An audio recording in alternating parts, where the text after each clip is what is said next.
I'm Christie Taylor, Creative Liaison for Memphis Music Banq, powered by On Location Memphis, Inc. This April, we had the pleasure of virtually screening Who is Gatsby Randolph.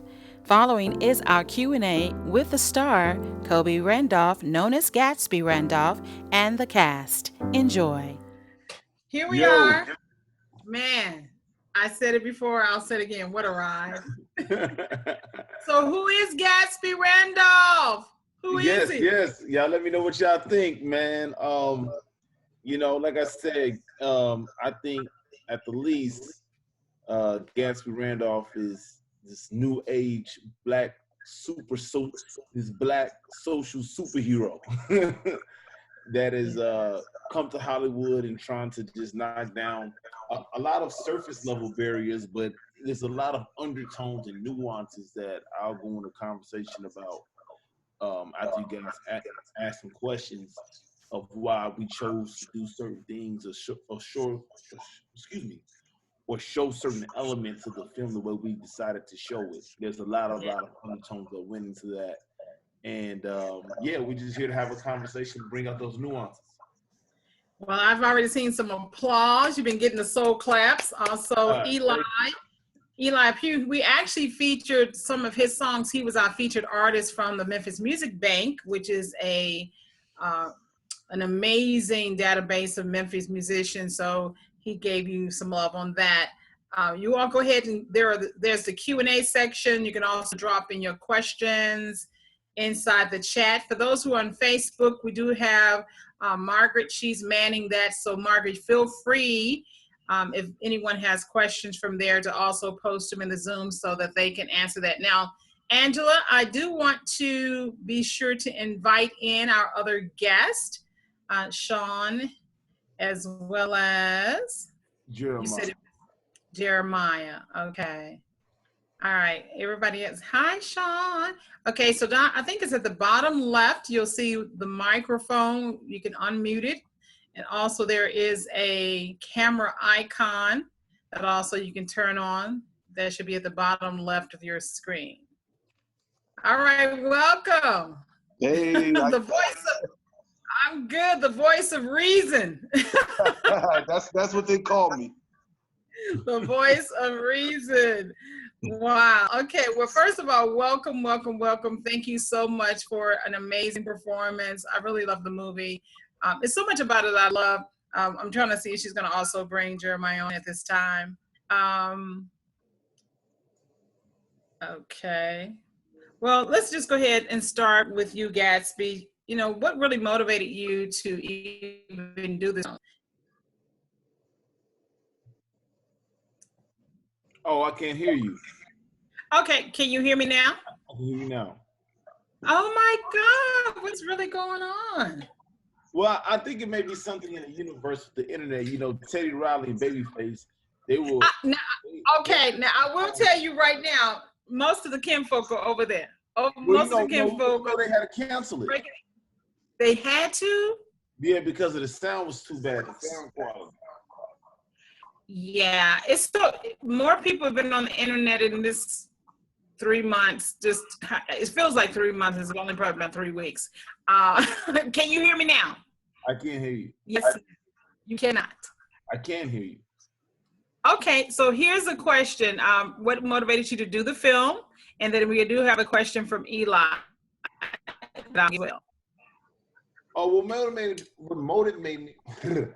What motivated me to do this film was I was seeing this space in just pop culture across the board, from music to film, that needed to be filled for my generation.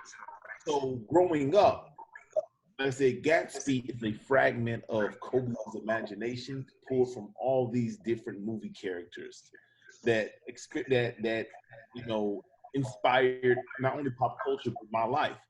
And so, I wanted to create a character, Gatsby, that was really about, the ultimate personification of what I thought Hollywood would be like when I got here.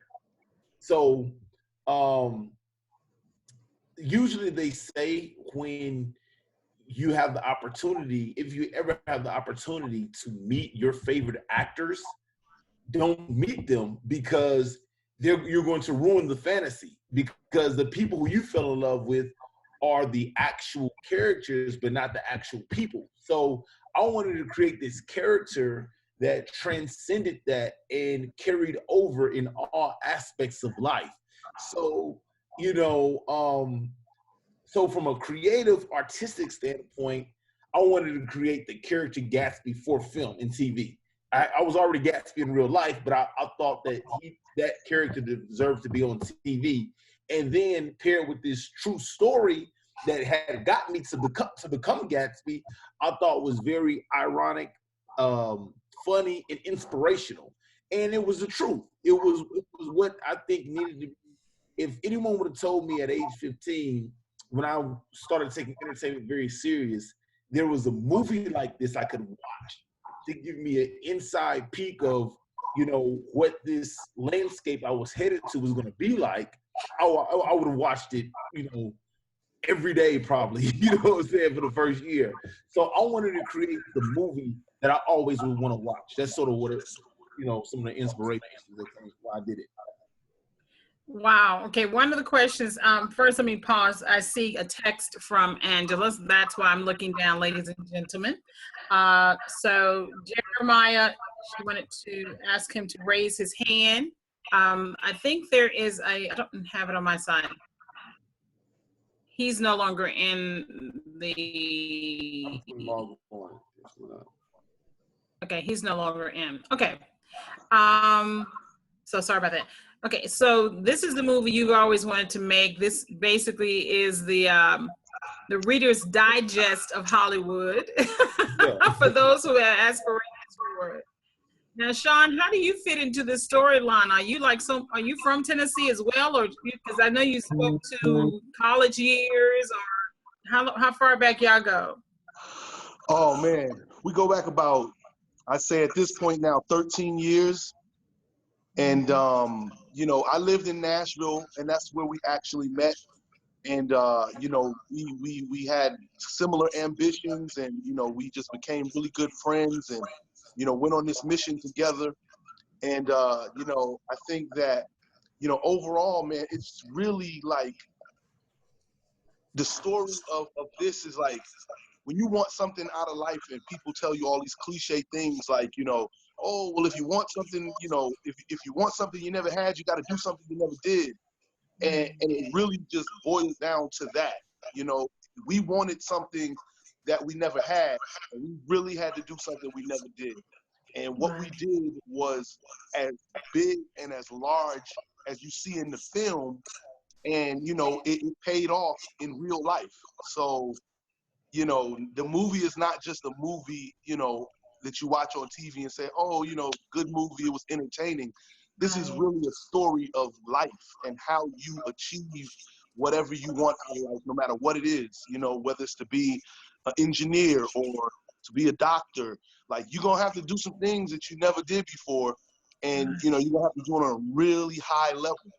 I think we found pretty much the highest level that we could have ever, you know, encountered, and did an amazing job at maneuvering and, you know, making it look fun. And it was as fun as it was moments that were actually scary in real life. Oh my goodness, yes. One of the things, going back to me when I first noted that you were, let me interject this. Gatsby, I do know that you said you actually wrote this to be a narrative with someone else playing the character of Gatsby. Originally, yes. And then I'm going to get to Sean being, as in a feature film, the voice of conscience and a particular role that was. So let's talk about the screenwriting aspect that you said. Number one, Gatsby is a persona that you wear and you live in real life, you know, in 3D in Hollywood.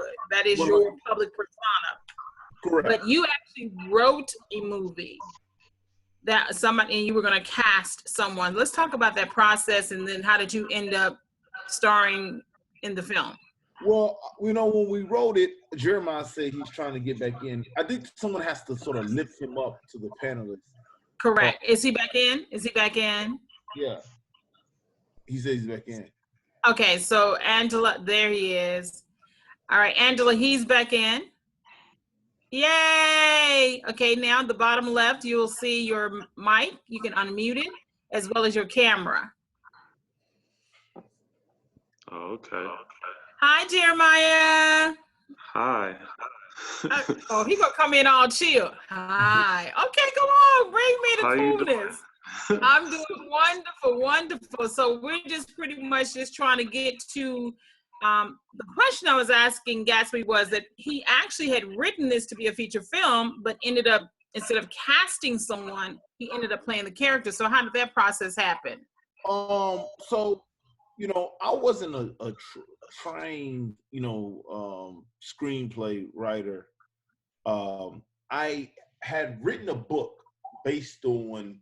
It's like I wrote a book called The Champagne Life. That's we can get from Barnes and Noble today, or on Amazon. And this film, that book had a lot of the same tonality of this film, but it's sort of like the prequel because where the film picks up, like you know, first day coming to Hollywood, that's like pretty much where the book ends. The book sort of ends right before the next chapter of my life.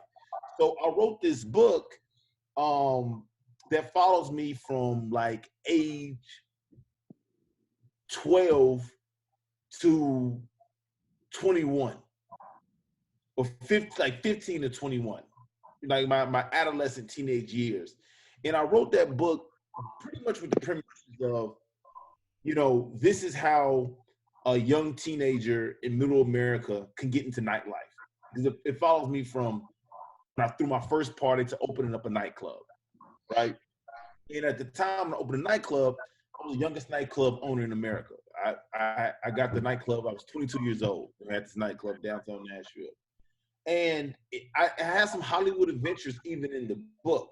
So I knew like the reviews that I got on the book were pretty good. And really, I always tell people I'm not that great of a writer. It's just that I'm honest. So when you're honest, plot comes from character, right? So if you're an interesting character, there's always, and you're honest, there's always going to be twists and turns, and you know your character makeup is going to bring out the plot and the decisions you make. So when we start writing the movie, or when I start writing it, I literally just started writing what happened day 1, day 2, day 3, day 4. Like you're just seeing the playback. These are literally all reenactments. I'm pretty sure I wouldn't be able to write that movie if I didn't live it. Like I lived it and I literally wrote, hey, let me go back to this day. What happened on this day? What happened this day? What happened this day? And then I just started to shrink down some of the experiences and then just took out things that wasn't needed. I mean, I went on YouTube and read some books. I mean, well, heard some audio books and read another book called Save the Cat. And then which was a screenwriter's favorite. And then I just listened to other writers and what made a character special or what made a character care. Now, this one writer told me one of the most important things that I've ever heard about filmmaking. He was like, if you want to make your character be appealing, only thing that matters is to make an audience care about your character is the character's goal and then the character's weakness. Now, in this story, because the story is it's a lifestyle, what I call a lifestyle film.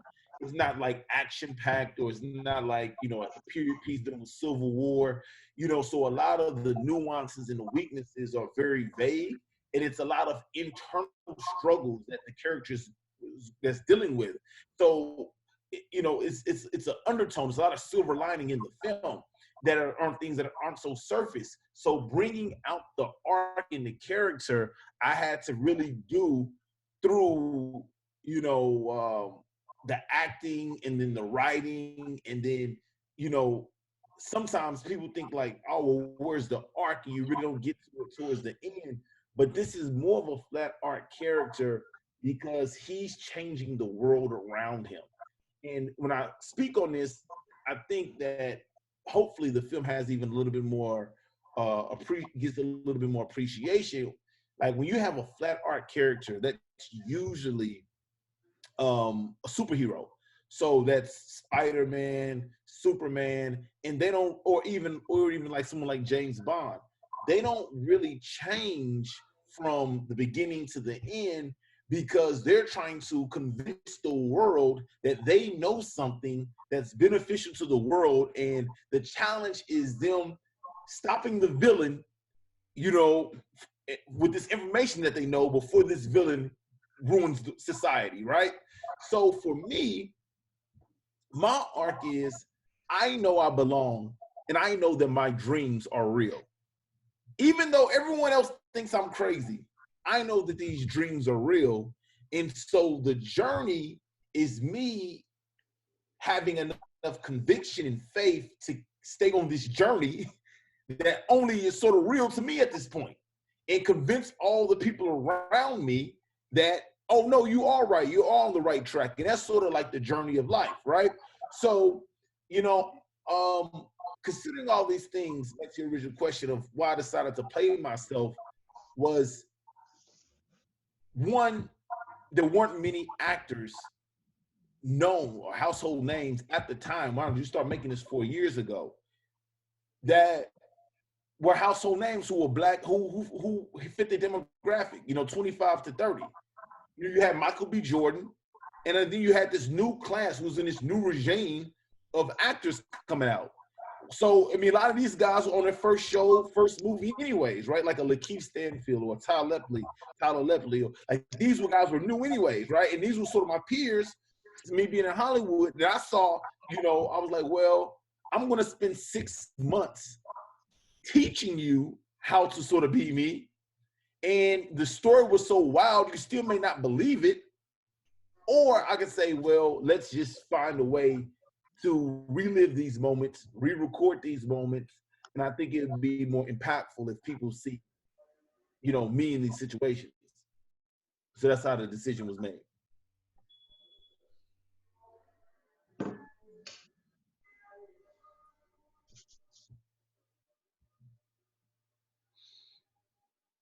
Can you hear me? I can't. I can see Sean right now. Christie, you're on mute. I think Okay, thank you. I was saying that with every superhero, you have to have, you know, your ace, and you were serving that role on 10. And one of my favorite scenes, and to me, when it became crystal clear, your role in the story. Now, I'm a produced screenwriter, so when you're talking about the whole storyline, the different type of character development, and you know, you cause everything in the jail. So when you positioned him in his role and he consistently hit that, you know, that tone, it really became clear to me when you all were running outside of, oh God, it's every time I think about it, you all at 5:30 in the morning, waking up running. And when, I don't know how many days or weeks in, and you like, we're not gonna get through the gate. We stalkers. I was like, there it is. He's seeing what everybody's feeling. Like, this is crazy. Sean, speak to your role and how you had to keep your sanity in the midst of his madness. Well, you know, it was one of those things where, you know, of course, it's everything that I wanted to do. But then some of the tactics, you know, of course, when he had his vision and I have my vision, and it's like, well, let's do it this way. And I'm like, all right, cool, let's do it. I'm with it. But eventually, I'm like, this ain't working. You know what I'm saying? Like, we starting to look crazy. You know what I'm saying? We looking crazy at this point. Like, yes, we have seen Puff a million times. Yes, we have seen Jay-Z a million times. And I think that what we're thinking is that, you know, yeah, you know, they're going to start to, like, welcome us in, but from their position, they're like, these dudes are here every 5 seconds, and what are they doing and why? And you know why? What I mean? And so, yeah, it came a point where I was just like, oh my God, like, I think we look like nutcases. But, you know, like again, once again, if you want something that you know never had, you got to do something you never did, and Never it, done. it just Yeah. kept ringing true, ringing true, ringing true, and you know, man, there's been so many moments, but yeah, it was a mess, but Now, it Sean, was. the very fact, initially I thought he was casting everybody from his butler to Omar to you. And when he said, no, these are like my real friends. So to even know that you already knew the story, that you've lived this with him since college, you know, so to be able to hit that chord as someone as, I don't know what's going to happen, was just amazing to me. That was really some brilliant acting. Because like you said, it's like reality TV, but scripted, and yet it's so over the top till it's like the Truman Show. It's like Yeah. it's a masterpiece. It really is. Now Jeremiah, yeah, it's a lot. Now Jeremiah, tell me your role in all of this madness. Basically me, I'm just like, you know, I'm the DP. You know, I shot most of the movie. You know what I'm saying? Excluding a few scenes that I didn't shoot, but I shot most of it, and was involved with the editing process with Gatsby, and he actually like edited the whole movie damn near by himself, which is a whole Wow, nother, yeah, that's a which is whole a nother whole level. nother thing. Yeah, Yeah. and he did it on iMovie, which is crazy. What? So yeah, Shut it up. yeah, he did That's crazy. That's that. crazy. Okay, he just said multiple crazy things to me. For those who understand filmmaking, that's, man. Okay. Well, first of all, I wanted to say when I watched the movie Jeremiah, I'm a sucker for, I'm a Marvel superhero, big movie, blockbuster kind of girl. And then I can go, you know, small, intimate, cinematic layers, filters, you know, those kind of beautiful mind movies. So when I saw this, first of all, the very fact, before I knew it was real people, it was so like a reality TV show on steroids, but it was so beautifully shot. The height, it was just so much beauty aesthetically. And the very fact that he told me y'all low key did guerrilla style, man, props to you. Props to you. I appreciate that. Yeah, it was because like a lot of the shots and a lot of the stuff we was doing, you know, we didn't have permits, we didn't have, you know what I'm saying, we didn't even have permission. So it was Wow. like, yo, this is the shot we got to get today, and that's what it is. And we just made it happen, you know, like it was just, you know, the whole process. Man, we were shooting for probably like over a year when I came Wow. into the process of it. Like he had already had like earlier versions of the movie Mm-hmm. before I even got involved with it. And yeah, we just pretty much just restructured the earlier versions that he had into what, you know, everybody just saw right now. So And Wow. you know the crazy thing too, something we've seen this so much, we've been in it so long, we take some things for granted. That I'm gonna tell you something that is gonna probably like blow your mind right now. So there's a scene of the movie, right? And this is why we sort of kept going. The process of making the movie and how it was coming together, us making it, was starting to become crazier than the actual movie that we were making. Like, like it literally turned into that. You know what I mean? So, I mean, I'm actually literally working on a scripted series right now of us how we made the movie. I'm literally Wow. writing a scripted series. It's gonna be totally scripted, of just how these things came together. So, what wound up happening was, don't you know, on the scene of the movie after I lose the record deal and I'm sleeping at my cousin's house, and then it's my day 2. He's like, take me back to day 2 in LA, right? And I'm walking down Hollywood Boulevard. This is the scene before I go running. This is like before before the running takes place. I'm walking down Hollywood Boulevard. I see the celebrity tour bus, the tour with bus. Wayne Brady, with Wayne Brady in it. Now, check this out. Wayne? Did he know? Or you? No, that's what I'm saying. I didn't even know it was Wayne Brady until after we did it. I knew it was Wayne Brady, you know, but that's how these are coming together. You know what I'm saying? I always tell people, you know, it's one thing to make a movie with, like, when you just count how many celebrities pop up on that screen. But then, right? From all genres, all ages of entertainment, right? Wow. So, you know, it's one thing to make one. I don't think Hollywood has found a way to put all these characters on screen together yet. Yeah. But to do it and can consistently tell a story with continuity, right? How did I know that Wayne Brady at that time that we're shooting the scene is going to come and play in and say the lines I need him to say to match the script? So it literally came down to like a higher power. It was literally, we started to manifest the scenes. Like God was literally giving us the things. I can't make these people say what I need them to say to match my script. Wow. So that was just an example of that. You know what I mean? So Wayne Brady, the guy literally says, hey man, I'm coming to your house. And Wayne Brady says, hey, if you get past the gate, you can come in. Yes. That's what I was like. Running through the neighborhood. You know what I mean? Wow.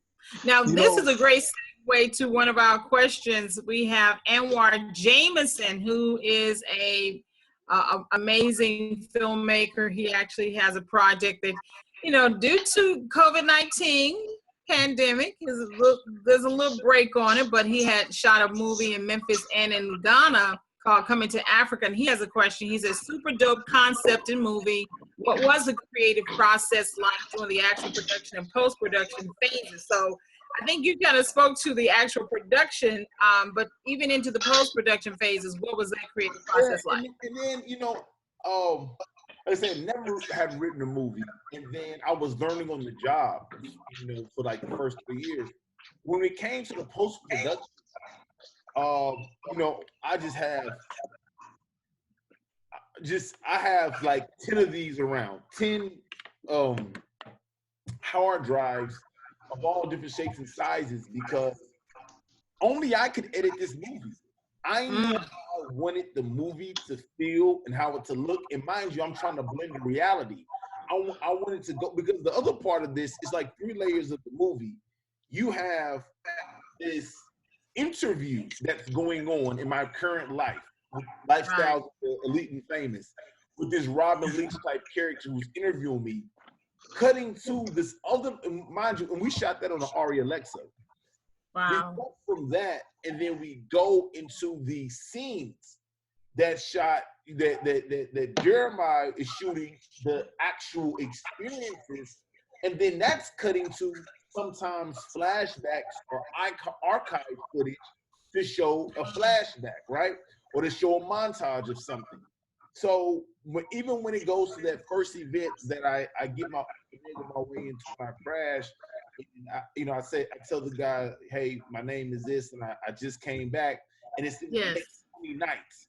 And you see that montage of next 20 nights is probably like a year's footage of these events, you know, like, and each of those events, that's Golden Globes, that's Grammys, that's this, that's that. You know, these are huge events just to make that 20 seconds impactful. And when you even go through that montage and you really look, it's Steven Spielberg, Cuban, Heidi Klum, Kate Beckinsale, Quentin Tarantino. You know, that's all in that seconds, right? So I only could edit this to make it feel the way. Like, we brought on an editor early on, and this is one of those things I always felt that if it doesn't have the right texture of soul, it will be cheesy or corny. Right. You can easily mess this up. You know what I'm saying? And Right. the editor just didn't have that touch of soul to me. Like if you listen to the scoring of the film, we don't really even play. We don't play too many hip hop songs even in the film. The scoring, I wanted to feel like a guy from Memphis. I wanted to feel like, you know, a Stax type, you know, feel to it. It had that too. It had that. Matter of fact, Angela said, what was the budget for the music in the film? Well, you know what was so crazy? The film. This is how crazy that the industry is. We spent like right at $1 million on the film total, and we still haven't even got to the music licensing yet.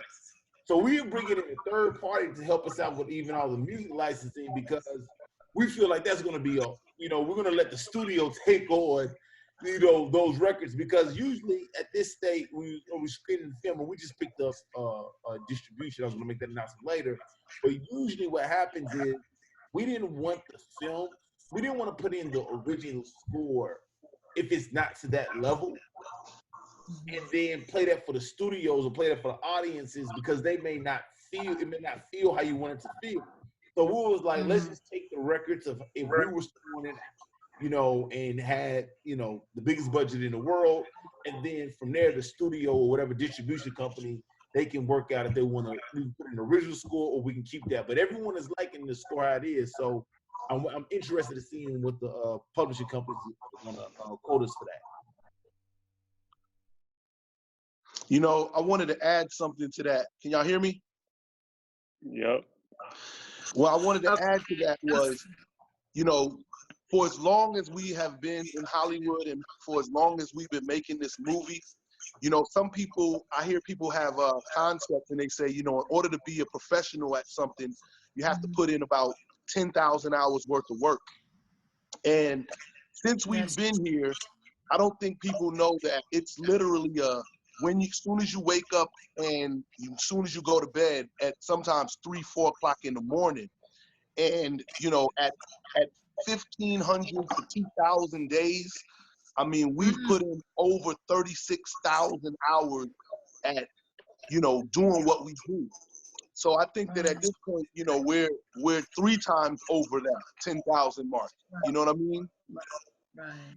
And that's a lot of painstaking hours at this. So it's just it takes that much sometimes. Now, Yeah, you I like develop what your you acting said. chops. Yeah, definitely. Now we have another question. Joycelyn Wilson. Joycelyn, hey Joyce. Joycelyn, she said a lot of the tactics that you used in your life remind her of this book called Think and Grow Rich by Napoleon Hill. Along with your book, what other inspirational resources would you recommend to stay focused on your as you go through the ups and the downs? I think that's what she's saying. On your goals, even in those low times. So what are some books that you recommend? I read a book that changed my perspective of life. Before I even say that, a lot of times in life, we all have our special human powers, but it's hard to identify them because as humans, you want to have titles. You want to be able to call it something, right? And so, you know, this guy came up to me and was like, yo, you have a special gift. Read this book. Now, before I read this book, I want to say this book changed my life, but I possessed a lot of these things. I just didn't know what to call it. It was just a fragment of my imagination. But I read this book when I was about 14, 15 years old by Robert Greene called 48 Laws of Power.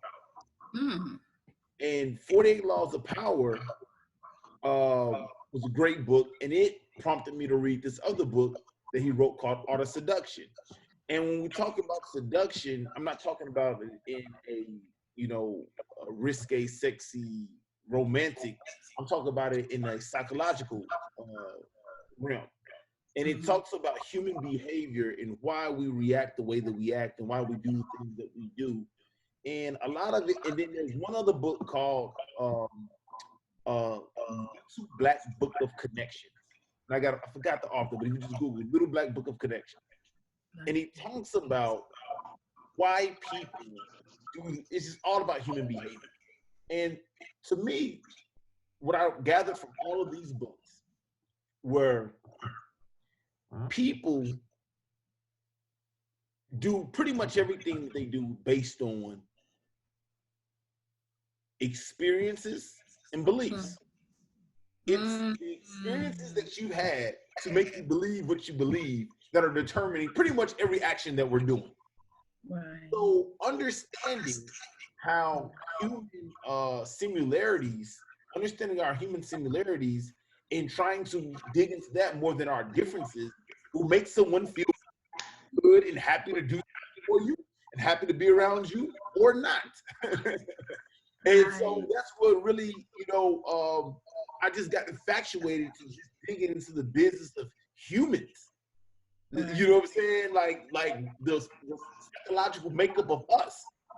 And so those are the books that really help me, because at the end of the day, if you're trying to do something that is larger than life and it takes more than you, you're going to need someone else to say yes.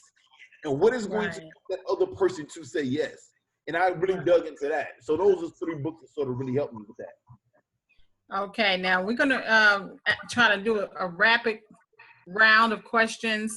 And Sean, Jeremiah, and Gatsby, you all can take this one. So this movie, even as you came to the end, we know that there's the whole Oscar party, which can be, Joyson said, thank you for answering her question. The whole Oscar party, Vanity Fair, the question is, what have celebrities thought about you, this movie, after this been revealed? I'm gonna comment a little bit, but then I'll let Sean give his opinion on that. But everyone thought it was crazy when I was gonna do it. You know what I'm saying? Like, it took me, this was like a process of even getting the cast on board to do this. You know what I'm saying? Because I'm asking a lot. I'm saying, not only do something that you're not supposed to do, then let's record it, then reveal it, and then everyone right? But the guy haven't had gone to jail for it, right? Exactly. But see, what I knew was, it makes it back to the thing based on your experiences. I had experience of doing things sort of radical and getting praise for them from other higher people. Now, the people who weren't going to, who I predicted weren't going to give the praise, were the people who weren't high enough to get the praise because they're scared of getting fired. You know what I'm saying? But in previous experiences, I remember just being rewarded for being an independent thinker from people who owned the building of wherever I was at, right? And so that was sort of the motivation that kept me going. And I would like to say I sort of, bet it correctly, because I remember I was in New York one time and Gayle King stopped me. And no one had seen the film, because the film had grew into an urban legend in Hollywood that this thing even was existing, or this story was even real. It literally turned into an urban legend. Like, everyone in the who's who was talking about this film. And Gayle King stopped me in New York and was like, "You're Gatsby Randolph." And I'm like, "Yeah." She's like, "Yeah, you're Randolph. I was in the south of France on a yacht, and everybody was talking about you." And then I was like, "What are you talking about?" And then she said, "I watched your trailer, and I think this movie is going to be so huge." This was 2 years ago. She told me that. She's like, "I can't wait for your film to come out. It's going to be huge. And I have to take a picture with you and show my kids, because I've met Gatsby Randolph." So those were some of the things. And what I think was happening was, if you're going to do, like you said, Sean said, if you're going to do anything great or revolutionary, you're probably going to be considered crazy, because people wouldn't have seen that before, right? So people categorize it. But a lot of the people who had accomplished great things, I think they see some of their experience, right? And so that's sort of what the response has been. I'll let Sean give his own comments, but that's what I've experienced. Yeah, because Sean, you being the voice of reason, I mean, y'all let the cat out the bag. You pretty much straight jet when Beyonce was walking over. So you was already like, this is not going to end well. Yeah, when Beyonce grabbed that Oscar, I definitely got out of there. I was like, okay, All right, I don't want to see this one, so I got out of there. But overall, I look at it like this. Everybody has their story, and this happens to be ours. If you go back to a Steve Harvey and he gets to telling about how he lived in his car for 3 years and he did whatever he had to do, or you get to Tyler Perry, or, you Right. name it, everyone has their story. This so happens to be ours. And, it's like for those who want to cast judgment, and I don't mean to get biblical because I probably won't be able to quote it exactly, but whoever has judgment, cast the first stone. Like, come with it. Like, what's up? If you want to go there, let's go there. And I think that when you go through what we've gone through and have put everything on the line, because literally, like, we left everything that we knew to come and do this. You get what I'm saying? And pursue this. And it's like the faith that you have to have in God to know that you're on the right path, no matter what. Whether the people pass judgment, good or bad, like, I'm going to continue and go forward because my steps have been ordered this way. Like, you just don't even worry about the judgment. And, the good thing about it is that the relationships that we have built with the people that matter, they are in love with the story. They love the bravado. They love the risk that we took. They love everything about it. And so anybody who has anything negative to say, like, okay, you know what I'm saying? It's the difference between, when you come through the ranks of a person and they say, oh, your little cousin comes and says, hey man, I know somebody that wants to, do this or do that. And then because they come through your little cousin, you're like, yeah, okay, all right, well, do this first. But when it comes through the owner of the company, Then it's another, yeah. A little bit different. Right. I thought about, just now, I guess because I live on the edge, not maybe as far as Gatsby, but, I think that to be successful at anything, you have to push yourself to your own personal edge. So I kind of live in that space. I've gone race car riding, I've went skydiving, you know what I'm saying? But I've never crashed a Vanity Fair party. I remember I have this one story. I was living in Detroit. I was really good friends with that whole Detroit gospel scene. One of my dearest girlfriends, Francine, I kind of got a hip to the gospel scene. Fred Hammond, remember the Janet Jackson tour? Chucky Booker was the MD. So when they came to Detroit to the Joe Louis Coliseum, we got a chance to go to the concert. But then Fred was like, y'all want to come backstage? Y'all make your way. Like, it's on you though to go to the backstage of Janet Jackson. Now I'm the one in the clique. Low key, like, that was my friends. But it was my girlfriend, Francine Ann Walker. She was like, you coming? Because she was beelining like she was Janet Jackson.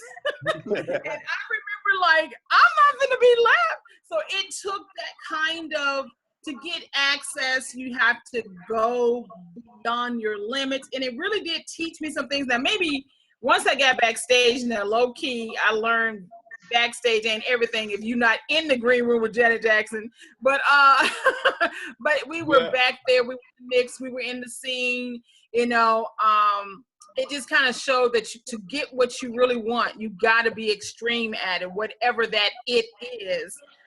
So hats up to y'all for the bravado, to the whole thing. But you all were already, but the thing is, you were already in the circle. You were already getting checks. You were already A-list. So it wasn't like you were straight off like you had been on, Chelsea and Dunlap and you crashed the Vanity Fair.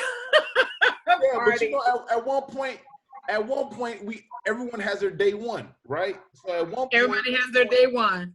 We weren't, by the time we got the Vanity Fair, we had, sort of made our social status known to a certain level. But, before our first thing, at one point, it was always our first day. Everyone has a first day, right? Yeah. And people ask me the question all the time, at some point, your perception catches up with your reality. Whatever you're perceiving yourself to be, it catches up. So if a person asks me, like, I get this question all the time.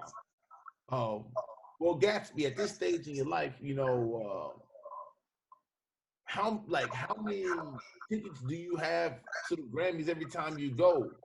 Or we go to Vanity Fair this year, like, how many tickets are they going to give you? You know, because it's been since the movies come out, we still front row at the Grammys, the party of 10. It's like literally me, John, Jeremiah, Quincy Jones, Berry Gordy, and Jay-Z, right? And they're like, well, how many tickets are they giving you? And I still tell them, I said, oh yeah, you can come. But to this day, they ain't gave me no ticket. They just say, okay, that's Gatsby, and Gatsby's good. So it's still gonna take. You know what I'm saying? Like the rooms that we're going in, they giving Jay-Z +2. So when no one is making a special, this is what I just go back to, like, faith and conviction. Right. The rooms are so exclusive to where Jay-Z is only here with 2 people. So when you see us in here with 10 people, that means that we're still moving in that spirit. We're just doing it on a very high level. Mm-hmm. You know what I'm saying? We just now to the fact where when we get in this room, everybody in here has been waiting on us to come. They look at it crazy if we're not in the room. You know what I'm saying? So that's where's the party people? Where's the party people? Because honestly, you're right. When you're in this industry any length of time, you really do look for the people who bring the life. You really do. You really do. Now, Jeremiah, I got to flip it to you because you all about the business, your production, you DP and director of photography. For those who don't know what DP is. Now, we know y'all started a production company. What can we expect from the great Gatsby Randolph? Honestly, more movies. Like we got, movies. He wrote a movie. I ain't gonna really, go too much into it, but he wrote a movie that I'm gonna be directing. It's gonna be like it's gonna be more like a, like a regular, linear movie. And like he said, the reality show that's coming out, couple TV shows, and just content, just making content for other people, and bringing what they do into life, and bringing, just keeping the content going. That's it. Now, I understand for us and other people. So music, I understand y'all do music videos too and things of that nature too? Yeah. We just did a music video last weekend. Can you drop names, Jeremiah? He tight-lipped. Wait a minute. Let me get my Oprah stance on. Some names. Can you drop some names? Give us some celebrity. No. I mean, even going back to like the question you asked about like the celebrity reactions to seeing the Who Is Gatsby Randolph movie, it's kind of like been like good, because like from what I experienced, a lot of celebrities that I talk to, they kind of like rooting for it. Like, man, I hope it, I hope y'all make it. I hope y'all, like, so it ain't really been no like, who you think you are or what you doing or none of that type of stuff. It's just been all love, really. So, That's a beautiful thing. Yeah, like they tripping out. You got to what Jeremiah's saying. You got to understand another reason, like, because early on in the process, people were like, "Man, you want to get one of your celebrity friends to like a co-executive producer, this or that."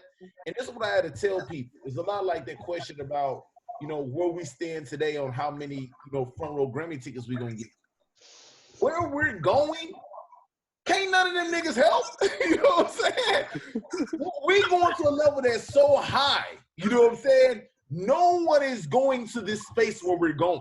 You know what I mean? So it's like, we were like maybe 2 months ago, we were hanging out with Jeff Bezos, right?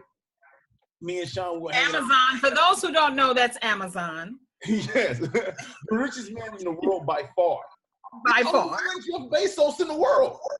So you get to the point to where it's some of these rooms where these people are one in how many billion people are there on Earth.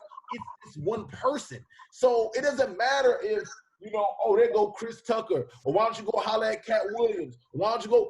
what we talk about doing is so crazy, they can't help. You know what I'm saying? That ain't gonna help us. So I don't care about their opinions. That's where it really got to the point. I'm like, yo, you can't be worried about what Chris Tucker thinking. He already got what he got. You know what I'm saying? Because none of them people, them saying, yes, let's do this still does not help us. This is that, you know what I'm saying, out there. You know what I mean? So this is one of the things where we gonna do it or we ain't gonna do it. You know what I'm saying?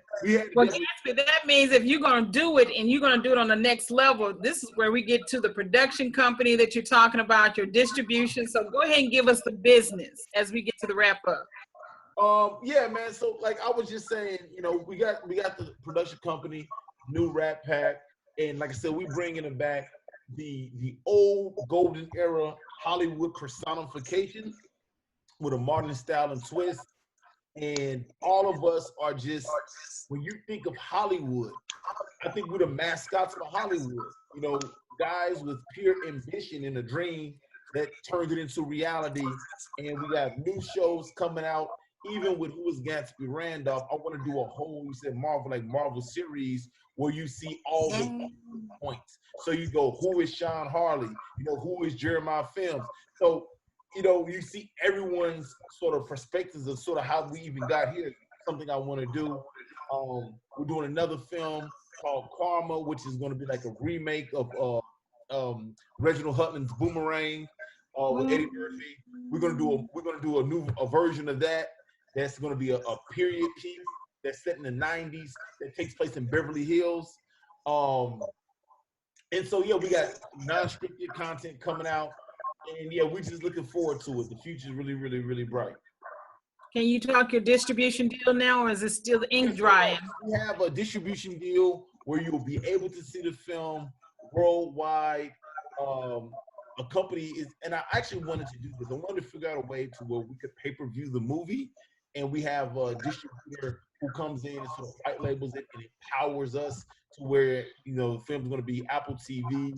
Every platform, Apple TV, Roku, Smart TV, to where all you have to do is go to whoisgatsbyrandolph.com, click the link, paywall comes up, $4.99.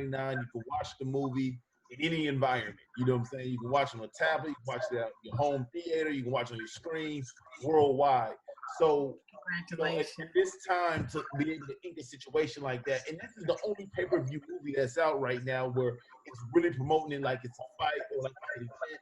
And so that's going to drop April the 24th.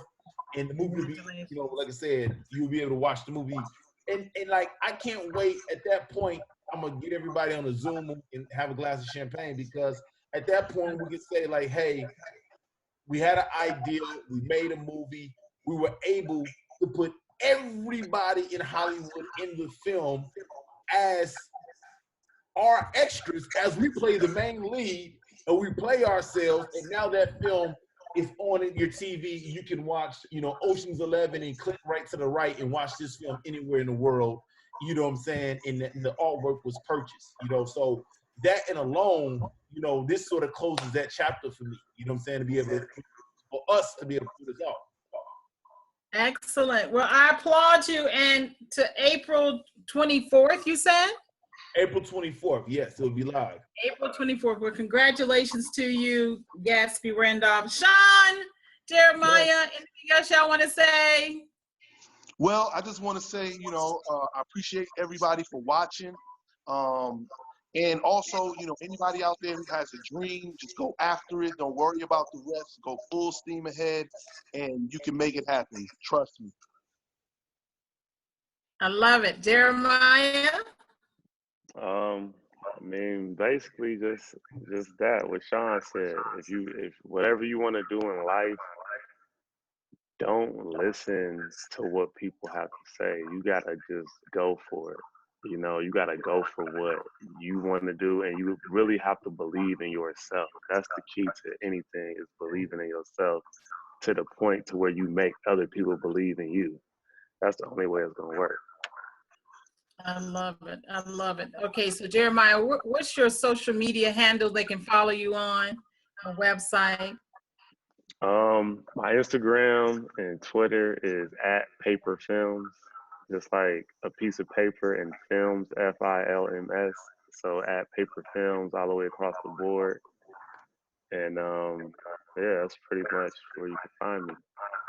All right. Thank you, Jeremiah. Sean? You can find me at Sean Trump. That's SeanTrump.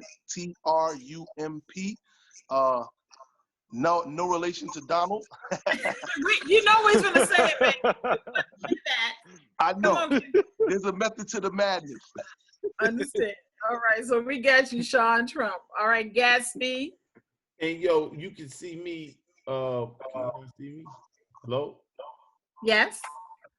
Oh yeah. So yeah, it's Who Is Gatsby Randolph? Who is GATSBYRANDOLPH? Who is Gatsby Randolph? And saga continues. Saga continues. I want to wrap up with this. One of the most interesting statements, other than the fact you're a Black aristocrat, is that Gatsby made a declaration that about the 1%. Can you give us that quote from the movie? Oh, you like that? That's when I say we're at the art show, right? And I say a lot of people ask me, "What's my trick or secret?" And I said it's simple. I understand the interest of the 1%. There it is. That's who is Gatsby Randolph.